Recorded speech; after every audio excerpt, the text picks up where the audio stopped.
Hai, Assalamualaikum semuanya. Di sini aku akan menyimpulkan materi LKMMATW Jakarta tahun 2023 dengan tema Membangun Jiwa Pemimpin yang Prima. Sebelumnya, saya ingin memperkenalkan diri terlebih dahulu. Nama saya Putri Wulandari Rinjani dengan NIM 22032. Dalam kegiatan LKMM ini ada banyak pemateri nih. Salah satu pematerinya ialah Direktur Akademi Terapi Wicara Jakarta, yaitu Bu Hikmatun Sa'diyah AMDTW MPD, yang bertemakan perumusan gagasan awal. Gagasan adalah tahapan untuk menemukan ide-ide untuk suatu program kerja. Gagasan juga mempunyai 5 sifat, yaitu jelas, ambisius, realistis, bertahap, dan berskala prioritas.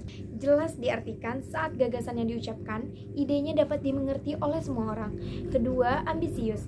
Idenya harus dapat merubah organisasi ke hal-hal yang positif. Yang ketiga, realistis. Diartikan hal-hal itu mampu dilakukan dengan sumber daya yang tersedia. Yang keempat, bertahap. Suatu gagasan harus melewati tahapan-tahapan sebelum mencapai program kerja. Yang kelima, berskala prioritas.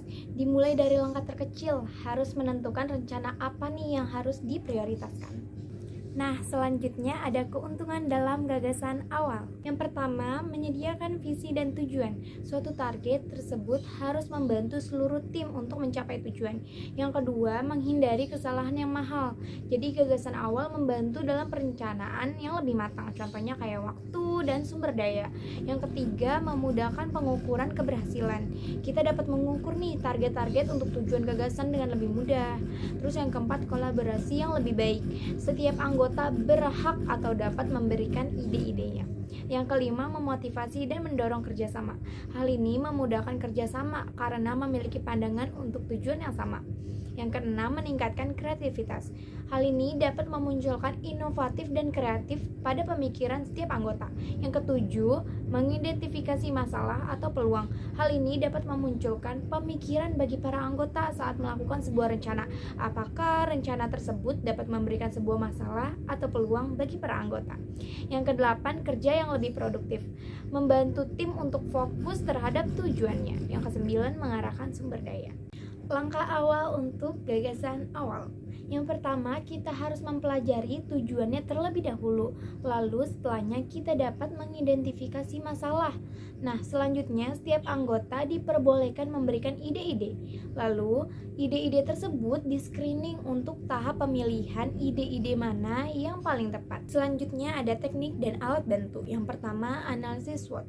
Setiap organisasi dapat melakukan analisis ini untuk menganalisis kekuatan, kelemahan, peluang, maupun tantangan. Yang kedua, brainwriting, yaitu memberikan ide-ide di atas kertas. Yang ketiga, mind mapping. Hal ini dapat menghubungkan ide-ide dengan tema program kerja. Materi selanjutnya yang kedua ialah penjabaran rencana kerja dan kepanitiaan oleh Bu Puji Astuti AMDTW SPD. Organisasi adalah wadah berkumpulnya sekelompok orang yang bekerja sama untuk mencapai tujuan yang ingin dituju. Lalu ada unsur-unsur organisasi.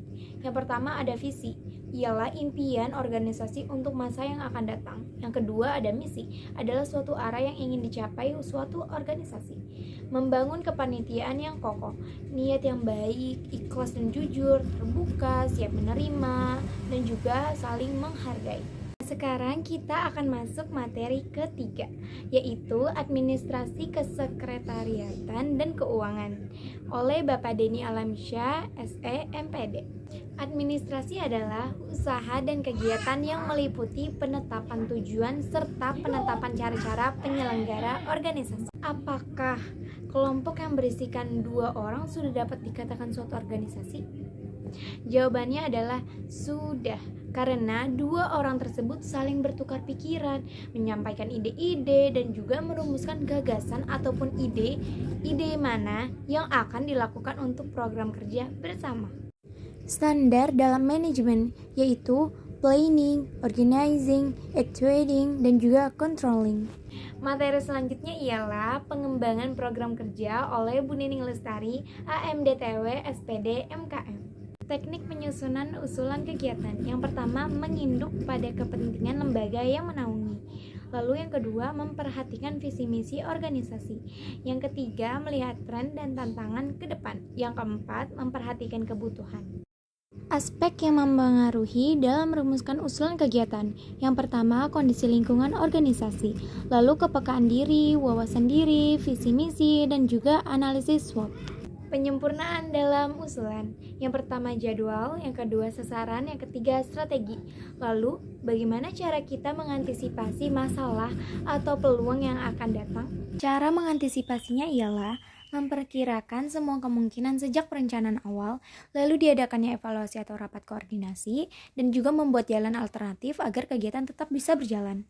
Materi yang terakhir ialah pemahaman diri, motivasi, dan keterampilan komunikasi dalam perspektif psikologis oleh Ibu Susan Ramayani, SPSI, MPSI, PSI. Apa yang dimaksud dengan pemahaman diri? Pemahaman diri ialah memahami diri sendiri seperti nilai diri, kekuatan, dan juga kelemahan pribadi. Di dalam individu masing-masing ada cause and effect. Cause diartikan sebagai penyebab dan effect diartikan sebagai akibat. Sebagai contoh cause, saya harus datang lebih awal agar tidak telat masuk kuliah. Sedangkan effect, karena kemacetan itu saya jadi telat sampai ke kampus.